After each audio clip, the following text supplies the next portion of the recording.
ಮುಂದುವರೆದಿದೆ gas trouble. ಬೀದಿ ಬದಿ ವ್ಯಾಪಾರಸ್ಥರ ಬದುಕು ಅತಂತ್ರ ಆಗಿದೆ. ಗ್ಯಾಸ್ ಸಿಗದೆ ಬಂದ್ ಆಗ್ತಾ ಇದೆ ವ್ಯಾಪಾರ. ಈ ರೀತಿಯಾಗಿ ಆದ್ರೆ ಇನ್ನೂ ಕೂಡ ಅನೇಕ ಹೋಟೆಲ್ಗಳು ಕ್ಲೋಸ್ ಆಗುತ್ತೆ. ಬೀದಿ ಬದಿ ವ್ಯಾಪಾರಸ್ಥರಂತೂ ತಲೆ ಮೇಲೆ ಕೈ ಹೊತ್ತು ಕೂತಿದ್ದಾರೆ. ನಮ್ಮ ಪರಿಸ್ಥಿತಿ ಏನು, ಜೀವನ ಹೇಗೆ ನಡೆಸೋದು ಅಂತ ಹೇಳಿ. ಗ್ಯಾಸ್ ಸಿಗದೆ ಬಂದ್ ಆಗ್ತಾ ಇದೆ ವ್ಯಾಪಾರ. ರಾಜ್ಯದಲ್ಲಿ 1.60 ಲಕ್ಷ ಬೀದಿ ಬದಿ ವ್ಯಾಪಾರಿಗಳಿದ್ದಾರೆ. ಬೆಂಗಳೂರಿನಲ್ಲೇ 24,000 ಬೀದಿ ಬದಿ ವ್ಯಾಪಾರಿಗಳಿದ್ದಾರೆ. ಇಂತಹ ಸಂದರ್ಭದಲ್ಲಿ 15,000 ಬೀದಿ ಬದಿ ವ್ಯಾಪಾರಸ್ಥರಿಗೆ ಈಗಾಗಲೇ ಈ ಗ್ಯಾಸ್ ಎಮರ್ಜೆನ್ಸಿಯಿಂದಾಗಿ ಸಂಕಷ್ಟ ಉಂಟಾಗಿದೆ. ಬೆಂಗಳೂರಲ್ಲೇ 3,000 ವ್ಯಾಪಾರಿಗಳು ಸಂಕಷ್ಟವನ್ನ ಅನುಭವಿಸುತ್ತಿದ್ದಾರೆ. ಬೀದಿ ಬದಿ ವ್ಯಾಪಾರಿಗಳ ಜೀವನ ನಿರ್ವಹಣೆಯೇ ಈಗ ಕಷ್ಟ ಅನ್ನುವಂಥ ರೀತಿಯಾಗಿದೆ. ಯಾಕಂದ್ರೆ ಇದನ್ನೇ ನಂಬಿಕೊಂಡವರು ಆಯಾ ದಿನದ ಖರ್ಚು, ಆಯಾ ದಿನದ ಆ ಒಂದು ಹೋಟೆಲ್ ಅಥವಾ ಅವರು ಏನು ಬೀದಿ ಬದಿಯಿಂದ ವ್ಯಾಪಾರ ಮಾಡ್ತಾ ಇದ್ರು, ಈ ಒಂದು ಹೋಟೆಲ್ಗಳನ್ನ ಇಟ್ಕೊಂಡು, ಅಂಗಡಿಗಳನ್ನ ಇಟ್ಕೊಂಡು, ಆದ್ರೆ ಈಗ ಅವುಗಳನ್ನೇ ನಿರ್ವಹಣೆ ಮಾಡೋದಕ್ಕೆ ಸಾಧ್ಯ ಇಲ್ಲ. ಬೀದಿ ಬದಿ ವ್ಯಾಪಾರಿಗಳ ಜೀವನ ನಿರ್ವಹಣೆ ಕಷ್ಟ ಅನ್ನುವಂತಹ ರೀತಿಯಾಗಿ ಆಗಿದ್ದು, ಬೀದಿ ಬದಿ ವ್ಯಾಪಾರಿಗಳ ಸಂಘಟನೆಯ ಅಧ್ಯಕ್ಷರು ಹೇಳಿಕೆಯನ್ನ ಕೊಟ್ಟಿದ್ದಾರೆ.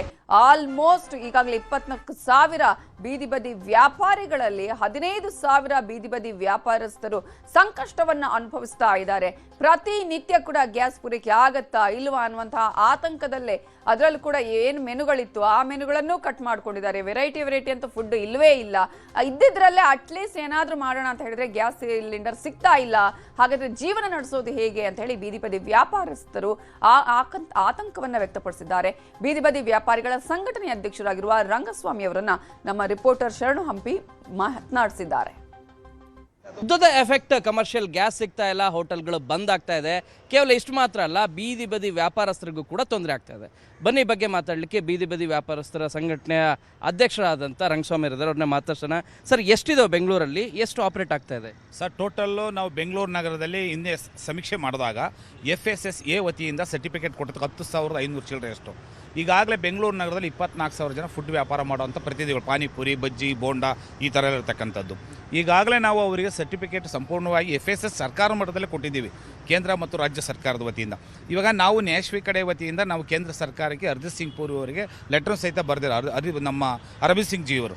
ಏನಂತ? ಯಾಕೆಂದರೆ ಈ ನಮ್ಮ ಏನು ಗ್ಯಾಸ್ ಪ್ರಾಬ್ಲಮ್ ಆಗಿರೋದ್ರಿಂದ ಫುಡ್ ವ್ಯಾಪಾರ ಮಾಡೋರಿಗೆ PM ಸೋನಿದಡಿ ಸಾಲ ಪಡೆದುಕೊಂಡಿರ್ತಾರೆ. ಅವ್ರಿಗೆ ಗ್ಯಾಸ್ ಸಿಕ್ಕಿಲ್ಲ ಅಂದರೆ ಫುಡ್ಡಲ್ಲಿ ಅವರಿಗೆ ಲೋನ್ ಕಟ್ಟೋಕ್ಕೆ ಪ್ರಾಬ್ಲಮ್ ಆಗುತ್ತೆ. ಮತ್ತು ಈ ಗ್ಯಾಸ್ ವ್ಯವಸ್ಥೆಗೆ ಆ ಸಚಿವರಿಗೆ ಮನವಿಯನ್ನು ಕೊಟ್ಟಿದ್ದಾರೆ. ನಿಮಗೂ ಎಫೆಕ್ಟ್ ಆಗ್ತಿದೆಯಾ? ಸತ್ಯ, 100% ಎಷ್ಟೋ ಫುಡ್ ಝೋನ್ಗಳು ಅಲ್ಲಿ ಸಂಪೂರ್ಣವಾಗಿ ಬಂದ್ ಮಾಡಿರ್ತಕ್ಕಂಥದ್ದು.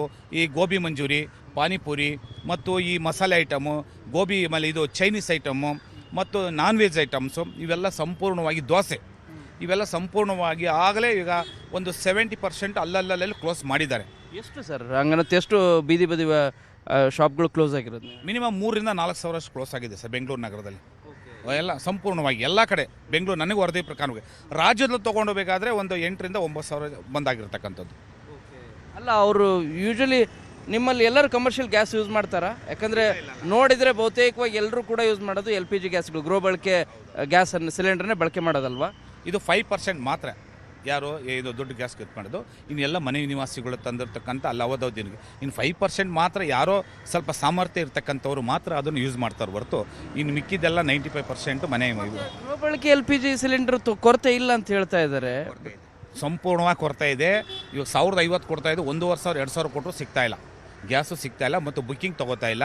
ಇವಾಗೆಲ್ಲ ಏನಾಗಿದೆ ಅಂದರೆ ಎಲ್ಲ ಏಜೆನ್ಸಿಗಳು ಫುಲ್ ಹೊಡ್ತಾ ಬಂದಿದೆ, ಅದು ಸಹಿತ ಸಿಗ್ತಾ ಇಲ್ಲ. ಸುಮ್ಮನೆ ನಾವು ಹೇಳ್ತಾ ಇರ್ಬೋದು ಕೆಲವು ಜನ ನಮಗೆ ಗ್ಯಾಸ್ ಸಿಗ್ತದೆ, ಮನೆ ನಿವಾಸಿಗಳು ಗ್ಯಾಸ್ ಸಿಗ್ತದೆ ಅಂತೇಳಿ. ಇಲ್ಲ, ನೋ ಚಾನ್ಸ್. ಕೃತವಾಗಿ 10,000 ಬೀದಿ ಬದಿ ವ್ಯಾಪಾರಸ್ಥರಿದ್ದಾರೆ.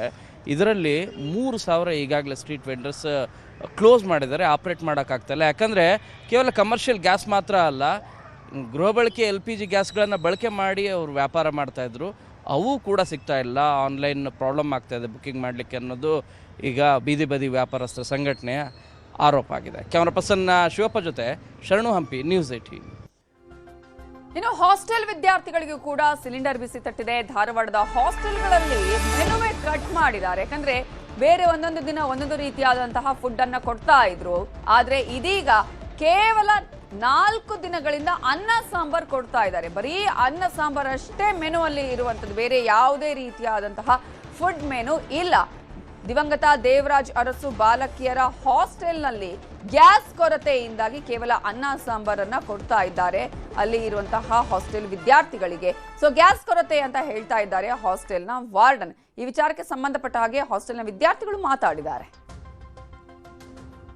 ಸರಿಯಾಗಿ ಊಟ ಮೆನು ಪ್ರಕಾರ ಪ್ರೊವೈಡ್ ಆಗತ್ತಿಲ್ಲ. ಬರೀ ರೈಸ್ ಸಾಂಬಾರ್ ಕೊಡತ್ತಾರ. ಓಕೆ, ಗ್ಯಾಸ್ ಪ್ರಾಬ್ಲಮ್ ಐತಿ, ರೈಸ್ ಸಾಂಬಾರ್ ಕೊಡ್ತಾರ. ಅದನ್ನು ಕ್ವಾಲಿಟಿ ರೈಸ್ ಏನು ಕೊಡತ್ತಿಲ್ಲ. ಅವ್ ಅನ್ನ ಕುದ್ದಿರಂಗಿಲ್ಲ, ಸಾರ್ ಒಂದ್ ಕಡೆ, ನೀರ್ ಒಂದ್ ಕಡೆ. ಇದು ಮೆನುದಾಗ ಐತಿ ಏನು ಸಾಂಬಾರು, ಬೇಳೆ ಮಿಶ್ರಿತ ಸಾರು ಮತ್ತೆ ತರಕಾರಿ ಪಲ್ಯ ಇದೆಲ್ಲಾ ಇರ್ತೈತಿ. ಅದೇನು ಇಲ್ಲ ಇಲ್ಲಿ ಈಗ ಸದ್ಯಕ್ಕ. ನಮಗ ಅದನ್ನ ಕೊಡಾತಿಲ್ರಿ. ಕೇಳಿದ್ರೆ ಗ್ಯಾಸ್ ಪ್ರಾಬ್ಲಮ್ ಐತಿ ಅದಂತಾರ. ಗ್ಯಾಸ್ ಪ್ರಾಬ್ಲಮ್ ಐತಿ ಇಲ್ಲ ಅನ್ನೋದಿಲ್ಲ, ಮತ್ತ ಬಹಳ ಗ್ಯಾಸೇ ಇಲ್ಲ ಹಂಗಂತಾರ. ಮತ್ತೆ ನಿನ್ನೆ ಸ್ಟೇಟ್ಮೆಂಟ್ ಬಂದೈತಿ ನ್ಯೂಸ್ ಪೇಪರ್ ಒಳಗೆ ಏನೈತಿ, ಹುಬ್ಳಿ ಧಾರವಾಡ ಸಮಾಜ ಕಲ್ಯಾಣ ಇಲಾಖೆ ಒಳಗ ಚಲೋತೆಗೆ ಗ್ಯಾಸ್ ಪ್ರೊವೈಡ್ ಆಗತ್ತಾವ, ಏನೂ ತೊಂದರೆ ಇಲ್ಲ ಅಂತ ಅವ್ರು ಸ್ಟೇಟ್ಮೆಂಟ್ ಕೊಡ್ತಾರ. ಇಲ್ಲ ಅಂತಾರ ಇವ್ರೇನು ಇಲ್ಲ, ನಾವ್ ಹೆಂಗ್ ಅಡಿಗೆ ಮಾಡ್ಬೇಕು, ಬೆಳಗ್ಗೆ ಮೆನು ಪ್ರಕಾರ ಅಡಿಗೆ ಕೊಟ್ಟಿಲ್ಲ ರೀ ಅವ್ರು. ಪ್ರಾಬ್ಲಮ್ ಆಗೈತಿ ಅಂತ ಹೇಳಿ ಬರೀ ಅನ್ನ ಸಾಂಬಾರ್ ಮಾತ್ರ ಕೊಡ್ತಿದ್ದಾರೆ. ನಾವು ನಮ್ಮ ಮ್ಯಾಮಿಗೆ ಫೋನ್ ಕೇಳಿದಾಗ ಅವ್ರು ಏನಂದ್ರು, ಇಲ್ಲ ನಿಮ್ಗೆ ಗ್ಯಾಸ್ ಪ್ರಾಬ್ಲಮ್ ಆಗೈತಿ, ಅದಕ್ಕೆ ಈಗ ಅನ್ನ ಸಾರು ಅಷ್ಟೇ ಮಾಡ್ಕೊಡ್ತೀವಿ. ಮೆನು ಪ್ರಕಾರ ಹೋದ್ರೆ ಒಂದು ಎಷ್ಟು ದಿನ ಆಗುತ್ತೋ ಅಷ್ಟು ದಿನ ಸಿಲಿಂಡರ್ನ ಯೂಸ್ ಮಾಡ್ಕೊಡ್ರಿ. ಅದು ಈ ಸಿಲಿಂಡರ್ ಏನಾದರೂ ಖಾಲಿ ಆತಂದ್ರೆ ಹಾಸ್ಟೆಲ್ ಕ್ಲೋಸ್ ಮಾಡ್ಬೇಕಾಗುತ್ತೆ, ನೀವೆಲ್ಲ ಊರಿಗೆ ಹೋಗ್ಬೇಕಾಗುತ್ತೆ ನೋಡ್ರಿ. ಮತ್ತೆ ಮಧ್ಯಾಹ್ನ ಕಾಳು ಪಲ್ಯ ಮತ್ತೆ 2 ಥರದ ಚಪಾತಿ, ಅನ್ನ ಸಾಂಬಾರ್ ಕೊಡ್ತಿದ್ವಿ. ನೈಟು 2 ಥರದ ಚಪಾತಿ ಮತ್ತೆ ತರಕಾರಿ ಪಲ್ಯ, ರೈಸ್ ಸಾಂಬಾರ್ನೇ ಕೊಡ್ತಿದ್ವಿ. ಈಗ ಬರೀ ಅನ್ನ ಸಾರುನೇ ಮಾಡ್ತಿಲ್ಲ. ಆಮೇಲೆ ನಮ್ಗೆ ಡಬ್ಬಿ ಒಯ್ಬೇಕು, ಬಾಕ್ಸ್ ಒಯ್ಬೇಕು ಅಂದ್ರೂ ಪ್ರಾಬ್ಲಮ್ ಆಗತ್ತೆ.